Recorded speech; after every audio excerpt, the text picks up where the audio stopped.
जब भी कभी सोते हो, रात को जब सोते हो, हमेशा बाईं करवट लेटना है। कौन सी करवट लेटना है? लेफ्ट साइड लेटना है जब भी लेटना है। और जब सुबह उठना है तब दाईं करवट उठना है।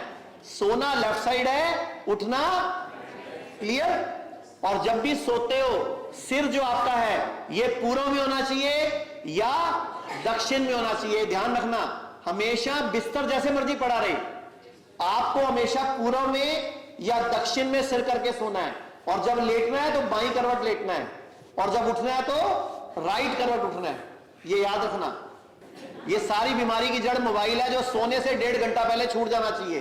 क्योंकि जो ब्लू लाइट है ना, ये जो ब्लू लाइट है, ये कम से कम जब इसको बंद करते हो, हमारे जो ब्रेन में हाइपोथैलेमस ग्लैंड है, इस पर इसका असर कम से कम 40 से 60 मिनट बाद तक रहता है। यानी कि आप सो भी जाओगे ना तो आपके ग्लैंड नहीं सोएंगे, क्योंकि ब्लू लाइट का ये रिसर्च हो चुकी है, मेरी थ्योरी नहीं है, कि आपकी जो ब्लू लाइट है, जो मोबाइल की लाइट है या टीवी की लाइट है, या जो आप एकदम लाइटें जला देते हो, ये हाइपोथैलेमस को 60-70 मिनट बाद रिलैक्स करती है।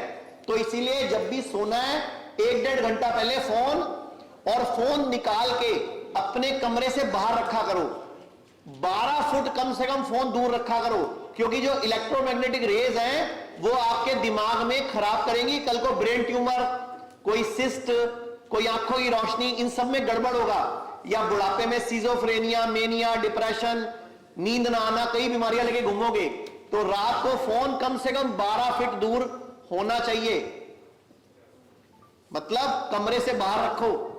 क्योंकि जो रात को उसकी लाइट बीप बीप करती है ना, वो इलेक्ट्रोमैग्नेटिक वेव्स है, और वो वेव आपकी पूरे रूम में घूम रही है।